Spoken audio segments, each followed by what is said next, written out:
जीव विज्ञान की प्रकृति एवं क्षेत्र। तो चलिए एमपी-सेट और पीजीटी, टीजीटी और ऑल कॉम्पिटिटिव एग्ज़ाम के लिए हम बायोलॉजी की यूनिट फर्स्ट जीव विज्ञान की प्रकृति एवं उसके क्षेत्र का एमसीक्यूज लेके आ गए हैं। वैज्ञानिक द्वारा अपने निरीक्षणों के आधार पर की जाने वाली भविष्यवाणी को कहते हैं परिसंकल्पना। मेल्विन केल्विन प्रोफेसर थे केमिस्ट्री के। जनसंख्या वृद्धि में रुझानों एवं भविष्य में विकास की भविष्यवाणी का अध्ययन जनसांख्यिकी। निम्न में से कौन जल संवर्धन में सम्मिलित नहीं है? रेशम। इडेफोलॉजी किसे कहते हैं? हाथियों का अध्ययन, सर्पों का अध्ययन, एम्फीबियंस का अध्ययन। इन सब में से कोई नहीं। अपने शरीर के ताप को बढ़ाने के लिए जो जंतु मेटाबॉलिज्म की अपेक्षा वातावरणीय ताप पर निर्भर करते हैं उन्हें कहा जाता है एक्टोथर्मिक। जनसंख्या का पारिस्थितिकी अध्ययन किसे कहते हैं? डीमोकोलॉजी को।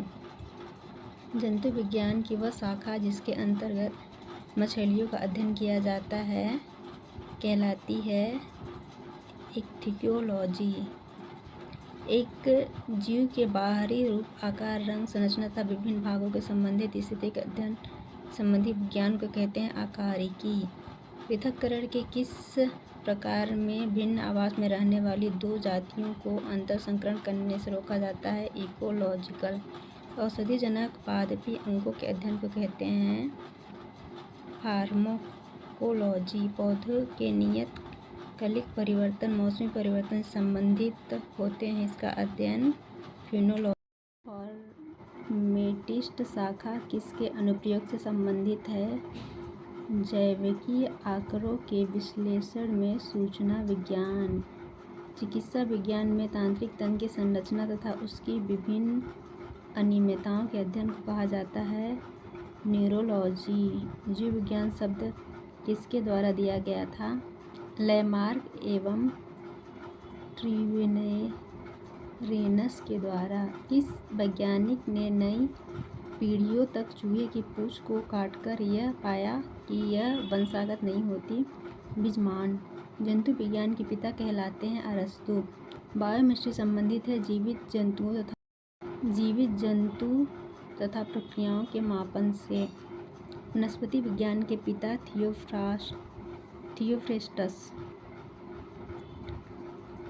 99 की आयु तक पादप जीवित विज्ञान क्षेत्र में सक्रिय रही। इसका मुख्य रूप से किस क्षेत्र में योगदान रहा? बीजीय पादपों के शारीरिकी में। जंतुओं के व्यवहार का अध्ययन इथोलॉजी। विलियम हार्वे इसकी खोज के लिए जाने जाते हैं रक्त परिसंचरण। जीव विज्ञान के उद् विकास के अलावा कुछ भी सार्थक नहीं है, यह कथन किसके द्वारा था? थॉमस डाब्जेस्की के द्वारा। फलों के अध्ययन को कहा जाता है पोमोलॉजी। जैविक के इतिहास में मानव जीनोम प्रोजेक्ट के चलते किसका विकास हुआ था? Bio informatics. हाइब्रिडोमा तकनीकी किसके द्वारा खोजी गई थी? मिलस्टीन एवं कोहियर के द्वारा। डीएनए डबल हेलिकल स्ट्रैंड के खोजकर्ता में से एक ग्रीक व्यक्ति। फिजिक्स के हाइड्रोपोनिक्स की विधि से संबंधित प्रथम प्रयोग किसके द्वारा किया गया था? सेक्स।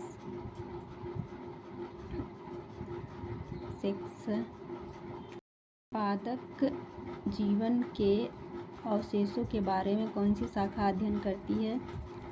पेलियोनाटनी विज्ञान। फ्रूट फ्लाई, ड्रोसोफिला, मेलेनोगेस्टर के गुणसूत्र पर जीनों के रेखीय व्यवहार का आनुवंशिक अध्ययन के लिए नोबेल पुरस्कार प्रदान हुआ था टी.एस. मॉर्गन। आनुवंशिकी और जातियों की उत्पत्ति नामक पुस्तक किसने लिखी थी? थॉमस डबझानस्की ने। टिक्स का माइट्स अध्ययन कहलाता है इक्रोलॉजी। जीव विज्ञान का अभिप्राय निम्नलिखित में से वह वह कौन सा एक पहलू है जो मात्र सजीव वस्तुओं में पाया जाता है? पर्यावरण में होने वाली घटनाओं की अनुभूति एवं स्मृति। वह कौन सा जीव है जो सजीव और निर्जीव दोनों को प्रदर्शित करता है? विषाणु। जब स्वतः स्फूर्त प्रक्रिया पाई जाती है तो एक स्वतंत्र ऊर्जा के अपचयन का अर्थ यह इलेक्ट्रॉन ग्रहण करना।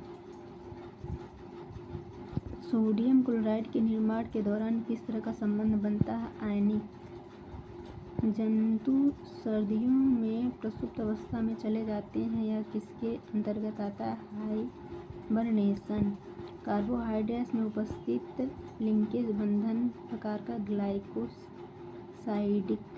एटीपी में उच्च ऊर्जा बंध इनमें से कोई नहीं। उपचयी क्रिया एंडरगोनिक क्रिया। निम्नलिखित में से सूक्ष्म आंतरिक तत्व अधिकतर जीवों को निम्नलिखित कम मात्रा में आवश्यकता होती है। आयरन। एटीपी में प्रथम फास्फेट समूह एडेनोसिन के बीच के संबंध एडिनोफास्फेट बंध। कार्बोहाइड्रेट्स पृथ्वी पर उच्च मात्रा में उपस्थित जैव अणु है जो निम्न में उपस्थित होती है। कुछ जीवाणु, शैवाल, हरी पादप कोशिकाओं। निम्नलिखित में कौन सा रासायनिक गुण है जो सभी जीवों की समानता शरीर में प्रोटीन? कुछ पौधों में विशिष्ट गंध एवं आकर्षक रंग के लिए होता है।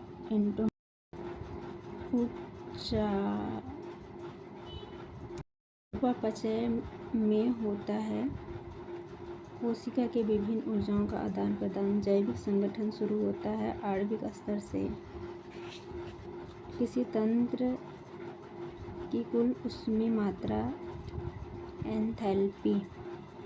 निम्न में कौन सा मुख्य अनुकूलन ज़ीरोफिटिक परिस्थितियों पादपों को में रहने के लिए आवश्यक होता है? कांटे।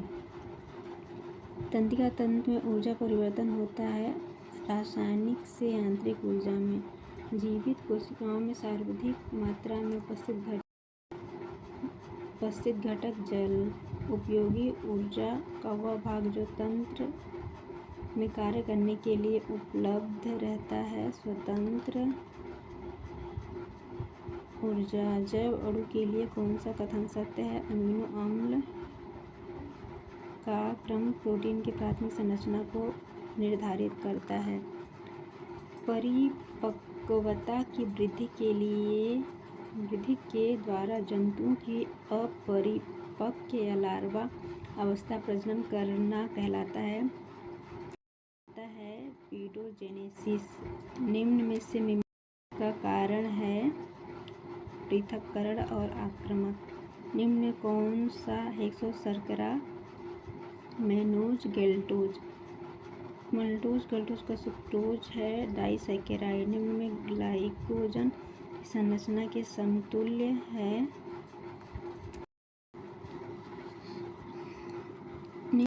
पर अधिक ऊंचाई पर नारियल का लगा होना स्थैतिक ऊर्जा कहलाता है।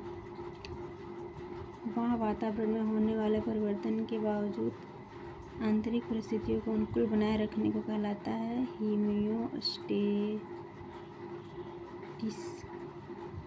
विज्ञान से कुछ एमसीक्यूज करते हैं। पौधे का नामकरण विज्ञान को कहते हैं नॉमेनक्लेचर। वनस्पति विज्ञान की शाखा जो पादप वर्गीकरण, नामकरण और पहचान से संबंधित है कहलाती है सिस्टेमेटिक बॉटनी। निम्नलिखित में से कौन सा कथन सही है? संग्रहालय और पादप जंतुओं की तस्वीरों का संग्रहण। एक व्यक्ति जो पौधों के उद्गम, विकास एवं विभिन्नता का वर्गीकरण का अध्ययन करता है कहलाता है क्लासिकल टेक्सोनोमिस्ट। ICBN प्रदर्शित करता है international code of botanical nomenclature. Taxonomy का पितामह किसे कहा जाता है? लिनियस। एक वनस्पति यदि समान जातियों का नामकरण करता है तो वह प्रयोग करेगा आइसोटाइप। निम्न में से किस टेक्सोनॉमी रैंक में एक दूसरे से कम समानता रखने वाले जीव को रखा जाता है? क्लास। पादप वर्गीकरण के हायरार्किकल तंत्र में निम्न किस वर्ग के रैंक अंत में मिलता है? फैमिली। निम्न समानता एवं असमानता पर आधारित पौधों तथा जंतुओं की पहचान करने के लिए वर्गीकरण का उपयोग। जब जीव समान वर्ग में हो किंतु समान कुल में न हो तो किस वर्गीकरण शब्द का प्रयोग करेंगे? ऑर्डर। निम्न में से टैक्सॉन कौन सा है? इनमें से कोई नहीं। पौधे का एक समूह जो किसी रैंक के समान ट्रेट्स युक्त होता है कहलाता है टैक्सॉन। जंतु जगत को हायरार्किकल समूह में वर्गीकृत किया गया है। निम्न में से किस एक में जातियों की विस्तृत संख्या पाई जाती है? कोहर्ट में। पौधे के वनस्पति नामकरण में जीनस एवं जाति नाम दोनों इटैलिक्स में मुद्रित होते हैं। निम्न में सुमेलित कीजिए। 1-3 जेनेरा प्लांटेरम बेंथर एवं Hooker, species प्लांटेनम Linnaeus, Historia Janeiro, जानरे, अस्केला नेचुरी, अरस्तु। सबसे छोटा टैक्सॉन कहलाता है जाति। वर्गीकरण का वह तंत्र जिसमें बड़ी संख्या में लक्षण सम्मिलित होते हैं किया जाता है प्राकृतिक पद्धति। बेंथर एवं हुकर वर्गीकरण में किस द्विबीजपत्री में बीजपत्री मध्य रखा गया है? जिम्नोस्पर्म। द्विनामी नामकरण पद्धति का सुझाव कार्ल लिनियस।